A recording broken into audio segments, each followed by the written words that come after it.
नमस्ते, प्रणाम, हर हर महादेव। कैसे हैं आप लोग? उम्मीद करते हैं अच्छे हुए, स्वस्थ होंगे, मस्त होंगे। आज आप लोग के बीच एक प्यारा सा भोला बाबा के गीत लेके आई हूँ। आप हमारे चैनल पर जाइए, सुनिए। अच्छा लगे तो लाइक कमेंट शेयर जरूर कीजिएगा, और नए हैं तो चैनल को सब्सक्राइब कर दीजिएगा। धन्यवाद।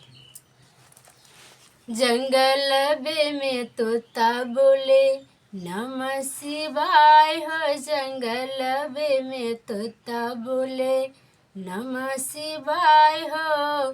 तोता के बोले सुनी, तोता के बोले सुनी, भोला उठ जाए हो। जंगल में तोता बोले नमः शिवाय हो, जंगल में तोता बोले।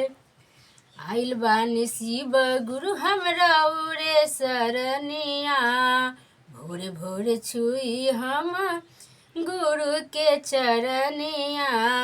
आइल बानी शिव गुरु हमरा उरे सरनिया, भोरे भोरे छुई हम गुरु के चरनिया। हम दुखियारी बनी, हम दुखियारी बनी, मन घबराए हो। जंगल में तोता बोले नमः शिवाय हो, जंगल में तोता बोले।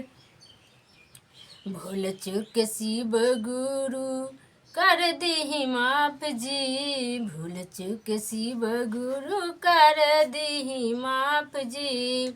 हाथ जोड़ी खड़ा बानी के मन साफ जी, हाथ जोड़ी खड़ा बानी के मन साफ जी।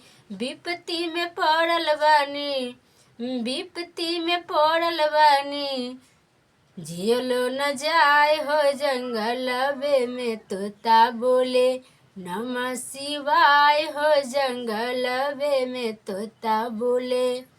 तोता के बोली सुनी, तोता के बोली सुनी, भोला उठ जाए हो। जंगल में तोता बोले नमः शिवाय हो, जंगल में तोता बोले।